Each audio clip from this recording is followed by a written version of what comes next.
Good afternoon. Welcome to Oakland Is. Today we have Sam Vaughn, Rashid Shepard, and Ronell Robinson, all members and fellow members of the Oakland Office of Neighborhood Safety. Sam Vaughn, he's one of the leaders, and we have two of his fellow members. So we're going to find out what exactly does a change agent do. So we'll find out from Sam. He's got all the answers, and whatever he doesn't have, the guys have.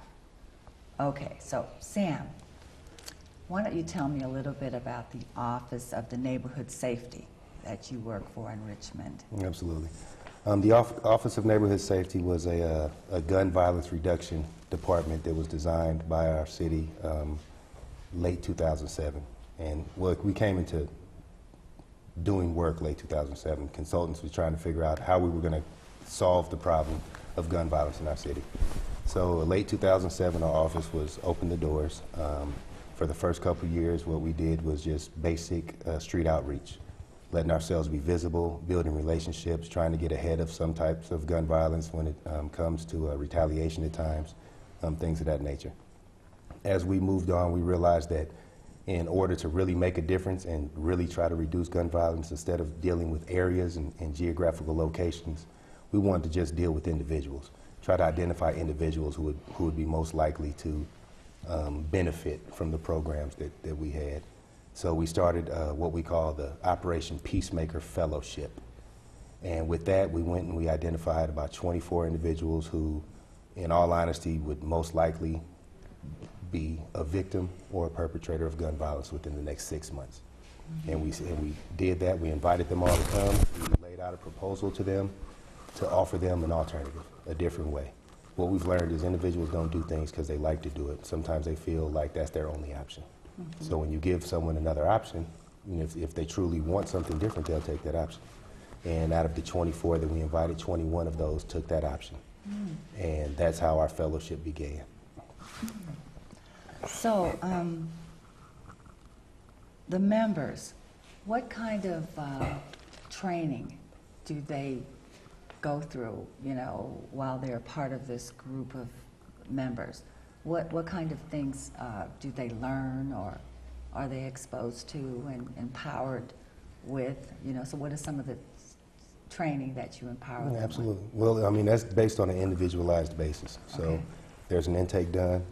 We make sure that we do a life map, and we try to get them to understand what success means in their eyes. I can't decide what success is for another individual. Mm-hmm. I can't decide what would make them happy. Mm-hmm.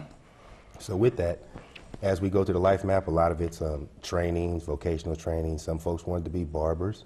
Some folks wanted to be merchant seamen. Some individuals was just janitorial. I mean, whatever it is, and whatever it is that you feel like you want to do and you could do for 25 to 30 years without just completely hating life every morning when you wake up, those are the things we kind of push you into. Now, with that in mind, we also know that a lot of the individuals weren't job ready. There was all kind of social skills, financial skills, anger management issues, conflict resolution issues, a lot of substance abuse issues.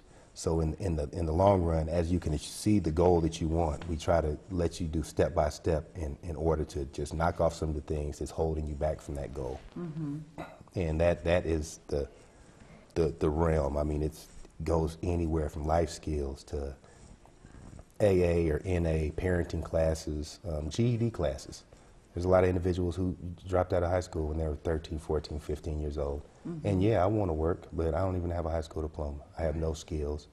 And so it's about getting them to understand that, this can't be, like this generation. This just can't be a microwave generation. You have to make sure that you put effort in. You got to let time heal. And you got to put your heart into trying to do something different with your life. Mm-hmm. And as they're doing that, there's accomplishments. They feel like they've achieved something. We have some young men working right now, and we've done all kinds of things with them, but just them being able to earn their own check is the biggest accomplishment mm-hmm. that they've had. Mm-hmm. And we definitely try to expose them to different opportunities, different experiences. A lot of these young men have been trapped in their neighborhood or that 20 or 30 square block radius that they call home. and they haven't experienced anything else. So we try to make sure that they can experience life, trips to Boston and D.C. We had a young man who was absolutely invited to be at the State of the Union address in January. So we were in D.C. for that. And this young man got in a suit, went and had dinner with Nancy Pelosi prior to the State of the Union address, and then was in the room with Barack Obama. And this comes from 2 years prior to that, him being shot by police in Vallejo and sitting in jail, learning how to walk again because he was in a wheelchair, and fighting the case. He went through all that. He decided he wanted to do something different with his life. He had gotten engaged with us, and we just gave him every resource and every network that we had available to us. And the next thing you know, he's in college, graduated high school, got his GED, went to college, and sitting in the room with Barack Obama. So we want to make sure that we let these men know that the sky is the limit. These two young men that are sitting here with me were actually on a trip in September of last year, where we went to Cape Town and Johannesburg, South Africa. Wow. So listen, Ronell, why don't you tell me just some of the things that has changed in your life since you've been a part of this fellowship? Some of the change that came in my life was as far as like just being able to be who you are. Like there's a lot of things that I wasn't able to do before I came into the program. Like as far as going to South Africa, Boston, not being able to be able to go on trips is like it excites me, and the thing that I like about the program is they kept their word. Like as far as when I was growing up, it was people who didn't really keep their word. So when I heard about the program and everything, I thought it was just a whole bunch of nonsense, but it ended up being true. They stuck to their word, and you don't get that coming from where I come from. So it was a real good thing. Where do you come from? Poverty. Share just a little bit of it. Poverty. A whole lot of, you can't do this, you can't do that. So. What about any background with incarceration or anything like Yeah, that? I did time in the county jail. I'm not gonna go into all that, but. So you've served and been a part of that whole system. Yes. And you know, I'm ready to get out of this. Not just a number. No. I'm done with it. And now I've got people around that can support you and make it happen. So you feel that? Yes, ma'am. It's real. Real. Good. Okay. Now, Mr. Rashid, the star of the show. Yeah. Let's hear it, baby. Let's hear what's going on with you. Got some big things going on. Oh man, this program basically. Where were you when you started? When I started. What got you going? What motivated you to get involved with it? What sparked the motivation? Yeah. Was me seeing my son born. Okay. I have a 2-year-old son named Rashid Shepherd Jr. Ooh. So that's what sparked it. And at that same time, while my son was born, around the same time my son was born, I was proposed with the opportunity to get down with the program with ONS. And it was crazy because I was already feeling like, man, I got to do something better, you know. So it was basically, and they got me. Like I was in the street at the time when they got me. I was in my neighborhood, and car pulled up, and then hopped out the car with trying to put basically they came at me with, they say, we want to help you help yourself. And at that time, I was already going through that in my head, like, because that's the thing about Richmond. Like, a lot of people, like you say, they want help, but it's like how I'm going to go by getting out of here with no help. Yeah. I mean, we have help to go the wrong way, but it's like we don't have too much help to go the way we really want to go. So when I came out into the neighborhood and put that offer on the table, it was at a time that I was really looking for that, but I didn't know where to look. So now I've kind of heard, overhearing you guys speak, that you have those papers to be a merchant seaman, merchant marine. Yeah. Now I remember my uncles that were merchant seamen, and they had a good living. They were good providers for their families. Yeah. So then I kind of also heard you guys say that you need that connection. Yeah. That's what, now that you have the papers, Yeah. you're missing Looking the for the connection of yeah. somebody who maybe works there Yeah. or something like that? Yeah, that's what I'm looking for, a connection Because we're to going to have get to me find in. you a connection. Oh, Because they yeah. got too many people at them halls and Yeah. stuff, you know, Yeah. and it's like, I know some. Okay. I don't well, know who yet, but I know some. Oh, we're going to So have we to go, talk. oh yeah, this is just the beginning. We're going to find that, and we're going to get you hooked up with that for that baby. Yes. And my brother here, you're just going to keep on doing what you're doing, being involved. And we're going to probably try to start some kind of travel things because we need to go. Yeah. We need to take excursions places. We don't travel enough. A lot of us don't believe we can acquire passports, you know, for this and that and that. And you know, we've got this misconception that, well, we're having a hard time really getting into this citizenship thing. You know what I'm saying? There's so much of it that just doesn't come into our lives a lot. The voting, you know, that's about the only time we feel like citizens a lot. Or in the courts, Yeah. we feel like citizens there. But, you know, I mean, just doing and stuff, coming and going. Yeah. So travel and... Now, what about... I also understand that you were the cousin of one of the young men that worked in the gardening program in Richmond called Lots of Crops. Yeah. And we created a garden for him. Yeah. Urban Cooley. Yeah. And it's on, was that, what did I say earlier? That's true. What street York. is that? York. It's Yeah. on York. And Yes. it's very beautiful. It's got the Yeah. largest sunflowers I've ever seen. And so that's good because we need that too. You know, if he's already involved with that, there's others that we can get into our program Yeah. also, you know. So there's a lot of things, but it takes the understanding of where brothers are coming from to really understand what a brother needs to become a man and to focus on the potential. Usually it's so much survival. We don't get to focus on potential enough. So I'm really, really pleased and grateful for what you're doing, Brother Sam, because you're the man. Well, I mean, I appreciate it, and we're grateful for this opportunity as well, because what we are looking for is for exposure. We're looking for folks to think outside of the box, to really understand that, you know, to dehumanize or to criminalize our youth, because we did not do what we were supposed to do in the first place to train them right. Me personally, I became a man. I received my manhood in prison.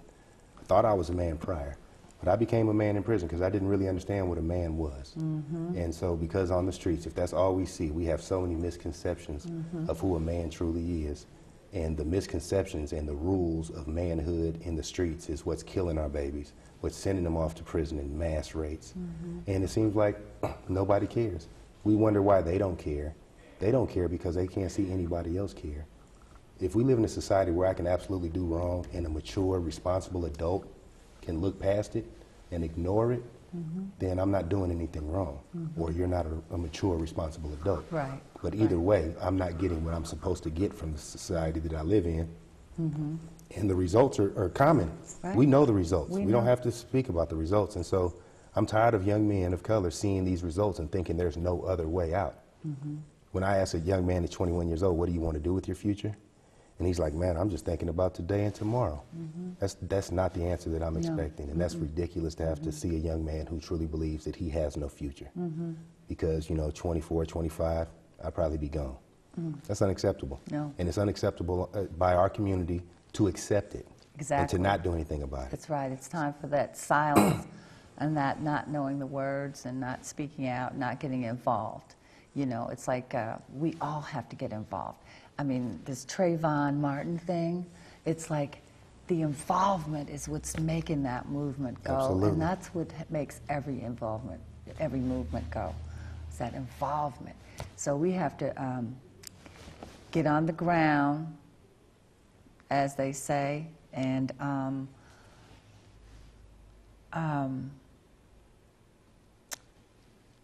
Ronell, Yes, ma'am. Who are you in the community? Who do the people behind you see and the people in your peers see you as these days? Nowadays, nowadays people see me as somebody who's trying to get on with his life and do better with what he has in front of him. So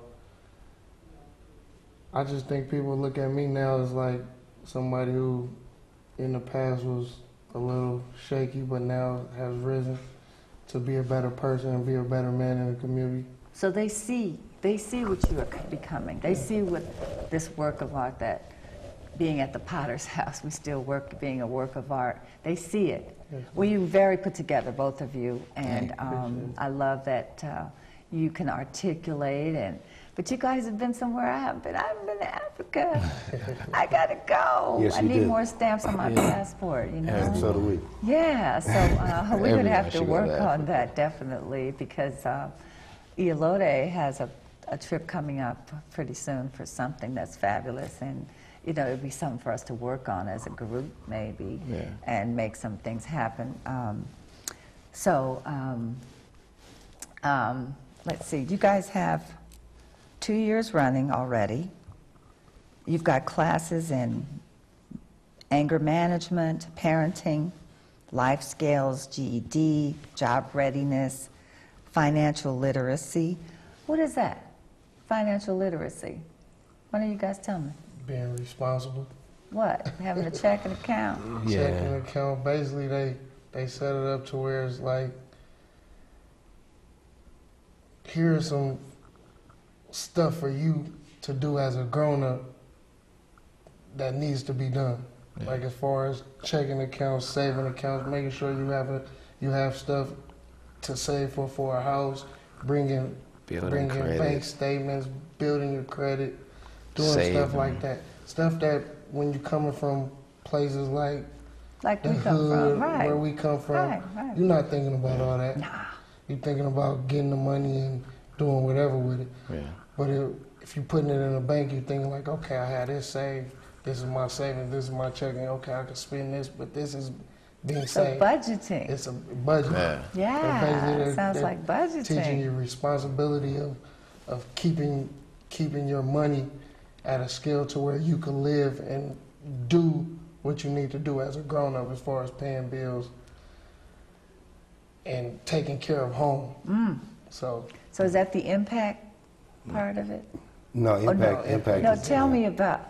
You want to tell me about impact? Impact. Rishi? Yeah, impact. That's the means we do at the Tell everybody. Tell our viewers, what does impact mean? The acronym. Do you know?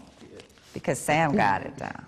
He could tell me. Yeah, I want him to tell you. Okay, I want you to tell me. I can tell you what it meant to me, as far as, because impact, like at the impact meetings, we have two what we call them elders. There you go. Two elders, three it was at first, but two now elders that came from where we came from and went to jail. You have to tell us where that is, where we came from. Tell us. Two people that came from locked up that came from the streets, period. Okay. And lived the life that you live in when you're in the streets. Right. And end up having to pay the consequences by doing a lot of time behind it. And Wait a minute. You just come from on the streets, being on the street. Oh, you mean being involved in criminal activity on the streets? You have to. A lot of these people maybe came from other places, so they might need to hear it from from us and from you.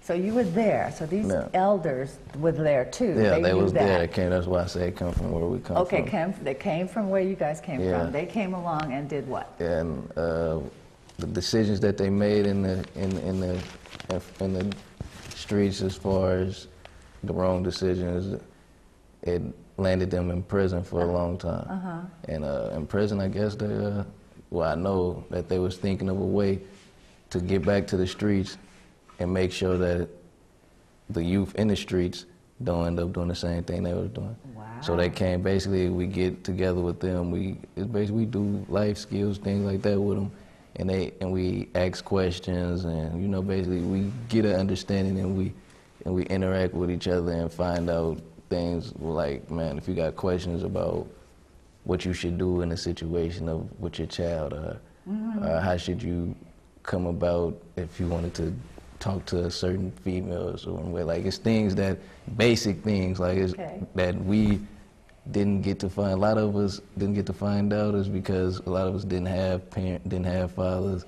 Some had fathers, but fathers just wasn't around. You know, like, it's crazy, sound crazy, like when we were just talking about the financial thing. It's basic things. Once you feel me, if you're already there, you'll feel like, oh, these basic things. But that's the thing, like. Some kids were taught that when they were young kids, being taught about how to have a paper route. You have to earn it. You have to, you know, do the chores and get a little, what do they call it? Allowance. Most of us never knew about allowances. We never had no allowance. I mean, you know, so to have an allowance was big. We always thought, oh, that would be great to have an allowance. You did all this stuff and you got nothing. But so I understand what you're saying. And then, so you're saying that two OGs that were in incarceration came up with a concept of how to keep other young men from out of that system. So now, I'm going to just give up the name of it. I'm going to tell you the acronym because it's so on point. It means, IMPACT means incarcerated men putting away childish things. That's huge. Because we don't want to grow up. We want to keep being kids. You know, it's like, how do you be a parent when you're running around doing the same thing your teenager's doing, or something, looking at them, sagging, whatever. You know, we won't go there. But that is powerful.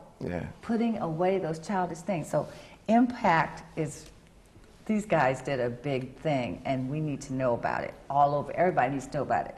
You know, so we're going to have to definitely get that out. These two brothers, whoever they are. It's many more than two. It's just the two facilitators. Yeah, but the two facilitators. But that is an awesome concept because it's powerful and it's empowering.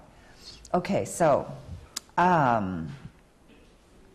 so you guys were the students that went to Africa. What was that like for you? Man, I mean, when you got there.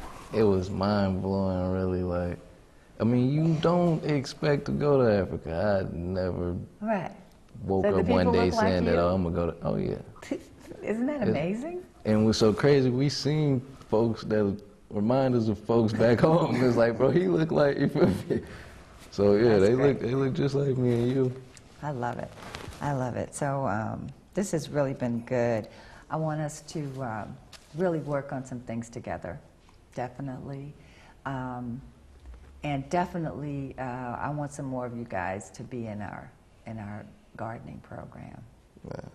Yeah, we'll definitely try and set that up. Yeah. And also, I'd also just like to know that we had offered that trip to Africa to the entire 21 individuals that we called to ask or to offer services, but we also let them know, because we had to do that ask for change in 3 different groups because of the geographical issues that we have in our city, to where folks can't be together. And we said we're only taking 1 plane. We're not going to take 3 trips for folks to go and do on their own. So I just think it's very important to know that these 2 young men have gotten outside of that box. They're sitting next to each other when they're not even supposed to be anywhere near one another because they're from different sides of the town. So they are showing everybody that they are mature. They've gotten rid of those childish things, and they're looking towards their future. And that's big. I'm really, really so glad to have you guys here. And glad to meet all of you. And we're going to do some big things because I'm ready to travel. You guys going to take me with you? Absolutely. Anyway, so you guys are going to have to come back again. And we are going to have a lot to talk about because we're going to do this change.org. It's where we put our stuff out there and say, this is what's happening. We need your help. Sign on with it for us. It's a petition thing. It does all on the thing. That's what right now is happening with Avon. So we're going to, everything that I know about, you guys are going to know about. Okay? Yeah. So we're going to do that. We're going to be in touch. Yeah. We're going to stay in touch.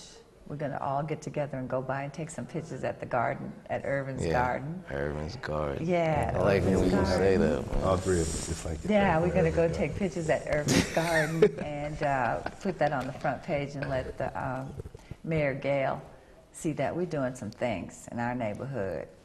But On yeah, Fred Jackson Way also. We're going to be doing some big things.